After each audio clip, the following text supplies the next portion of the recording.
नमस्कार साथियों, N study point पे आप सबका हार्दिक स्वागत है। कल की क्लास में हम जान चुके थे राष्ट्रपति का निर्वाचन कैसे होता है, उसका निर्वाचन कैसे होता है।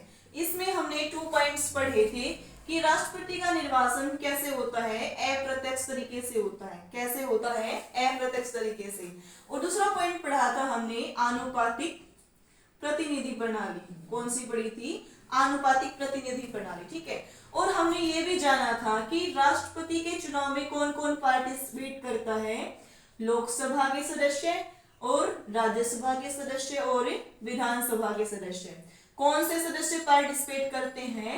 निर्वाचित सदस्य पार्टिसिपेट करते हैं। कौन पार्टिसिपेट करते हैं यहाँ पर? निर्वाचित सदस्य। ठीक है। लोकसभा में 2 सदस्य मनोनीत किए जाते थे, एंग्लो इंडियन, लेकिन वो अब नहीं किए जाते। और राज्यसभा में 12 सदस्य राष्ट्रपति के द्वारा मनोनीत किए जाते थे।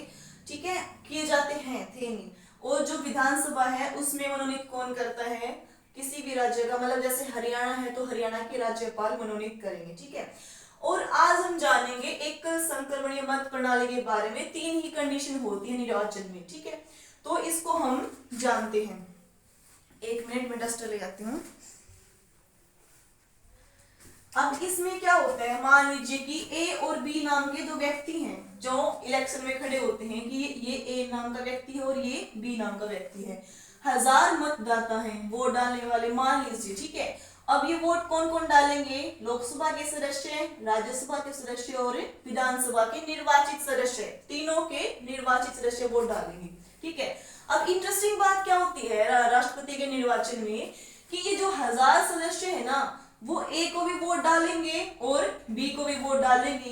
लेकिन हम जो प्रत्यक्ष चुनाव करते हैं उसमें क्या होता है कि जैसे ये एक ईवीएम मशीन लगी होती है, ये भाजपा है, ये कांग्रेस है, ये बहुजन पार्टी है, और ये मतदाता आता है, उसके सामने वाला बटन प्रेस करके चला जाता है। ये तो क्या होता है हमारा प्रत्यक्ष चुनाव। ठीक है। लेकिन अप्रत्यक्ष चुनाव में क्या होता है कि 1000 मतदाता हैं तो ये दोनों को वोट डालेंगे।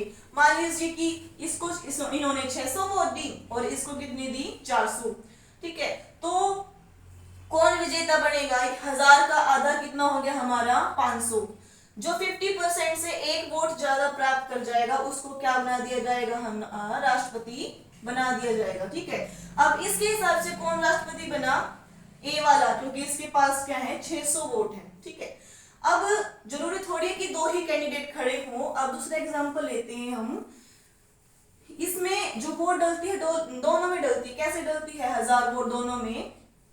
कि जैसे हम कॉलेज का फॉर्म फिल करते समय भरते हैं ना कि हमारी पहली प्राथमिकता ये है कि हमें इस कॉलेज में एडमिशन लेना है, दूसरी प्राथमिकता ये है पहले वाले में नहीं हुआ तो दूसरे वाले में ले लेंगे, दूसरे में नहीं हुआ तो तीसरे वाले में ले लेंगे। इसी तरह ये 1000 वोट क्या होती है? डिवाइड होती है। ठीक है।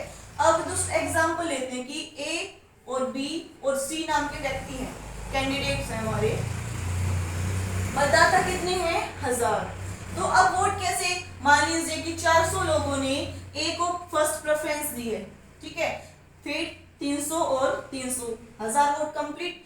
फिर दूसरी आती है कि ए को 300 लोगों ने दी है सेकंड प्रेफरेंस और इसको 400 लोगों ने दी है सेकंड प्रेफरेंस, इसको 300 ने। ठीक है। फिर यहाँ पर थर्ड प्रेफरेंस दी है ए को 300 लोगों ने, बी को थर्ड प्रेफरेंस दी है 300 लोगों ने और सी को थर्ड प्रेफरेंस दी है 400 लोगों ने। तो यहाँ पर क्या देखने को मिलता है हमारा कि सी को थर्ड प्रेफरेंस मिल रही है 400, तो सी का तो क्या हो जाएगा? इसकी वोट क्या मानी जाएंगी? शून्य मानी जाएंगी, क्योंकि थर्ड प्रेफरेंस दे रहे हैं लोग इसको 400 में। ठीक है। तो जो ये इसकी 300 वोट है ना, अब किस में डिवाइड होंगी? वो ए और बी में।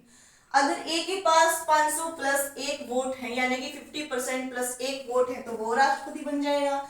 लेकिन अगर ए के पास वो क्वालिफिकेशन नहीं है तो बी के पास जाएंगे, बी के पास नहीं है, सी के पास तो जा ही नहीं सकता क्योंकि उसके पास तो ऑलरेडी थर्ड प्रेफरेंस में कितनी वोट है? 400 वोट है, तो उसकी वो वोट शून्य मानी जाएंगे। ठीक है। तो अब ये 300 वोट हैं वो किस में बढ़ जाएंगी? हमारी ए नाम के व्यक्ति में और बी नाम के व्यक्ति में। ठीक है।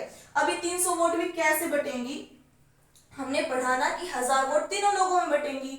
अब जो ये 300 व्यक्ति हैं, इन्होंने सी को प्रेफरेंस दी थी फर्स्ट, तो इसका मतलब ये हुआ कि इन 300 व्यक्तियों ने इनको बी को सेकंड प्रेफरेंस दी हो या फिर थर्ड प्रेफरेंस दी हो या फिर ए में भी हो सकता है कि इन्होंने सेकंड फर्स्ट कुछ भी दिया हो इनको, तो ये वोट इनमें बट जाएंगे। ठीक है, जिसके पास 500 प्लस 50% प्लस एक वोट होगी वो राष्ट्रपति बन जाएगा। ठीक है, अब जिन इन वोटों को बांटा जाता है ना उसको क्या बोलते हैं हम, ट्रांसफर। क्या बोलते हैं, ट्रांसफर बोलते हैं। इसका मतलब एकल संक्रमणीय मत प्रणाली। ठीक है, ट्रांसफरेबल सिस्टम, वोटिंग सिस्टम, तो इसको क्या बोलते हैं हम, एकल संक्रमणीय मत प्रणाली, इसी को बोलते हैं। ठीक है, अब आपके मन में सवाल पैदा हुआ कि मैं मान लीजिए 4 व्यक्ति हैं, ए, बी और सी और डी, इसको 300 वोट मिली, इसको 200 मिली, इसको 250 मिली, इसको 150 मिली। तो अब ये जो 150 वाला है ये तो ऑलरेडी क्या हो जाएगा, शून्य हो जाएगा। लेकिन इसकी वोट मान लीजिए हमने इसको दे दी तो भी कितनी हुई हमारी, 450। 500 प्लस 1 50% प्लस 1 तो इसकी भी नहीं हुई। फिर किसकी बारी आएगी, सी की। इसकी भी वोट को क्या मान लिया जाएगा, शून्य मान लिया जाएगा और ए और बी में उसको क्या कर दिया जाएगा, बांट दिया जाएगा। ठीक है, अब आपके मन में फिर सवाल पैदा होगा कि मैं मान लीजिए कि ए और बी नाम के व्यक्ति हैं, अगर दोनों में 50-50% वोट हो गई तो क्या होगा, तो कौन राष्ट्रपति बनेगा, तो वो चुनाव क्या हो जाएगा, रद्द हो जाएगा। चुनाव क्या हो जाएगा, रद्द माना जाएगा, दोबारा चुनाव किया जाएगा। ठीक है, ये थी हमारी एकल संक्रमणीय मत प्रणाली, अच्छे से समझ में आ गई होगी। अब राष्ट्रपति से संबंधित कुछ सवाल हैं कि राष्ट्रपति का चुनाव कौन करवाता है, हमारा इलेक्शन कमीशन ऑफ इंडिया। चुनाव कौन करवाता है, election commission of India. Election commission of India राष्ट्रपति का चुनाव कंडक्ट करवाती है। ठीक है, अब राष्ट्रपति को शपथ कौन दिलाता है, हमारा सुप्रीम कोर्ट का सीजेआई। कौन दिलाता है शपथ, सीजेआई शपथ दिलाता है। ठीक है, तो अब ये मान लीजिए कि अगर सीजीआई वहां पर नहीं है, किसी कारण छुट्टी पे है, तो कौन दिलाएगा, वरिष्ठता के आधार पर जो इससे नीचे वाला व्यक्ति काम कर रहा होगा वो इसको शपथ दिलाएगा। ठीक है, और फिर एक बात आती है कि अपना त्याग पत्र किसको देता है राष्ट्रपति, अपना त्याग पत्र किसको देता है, वाइस प्रेसिडेंट को।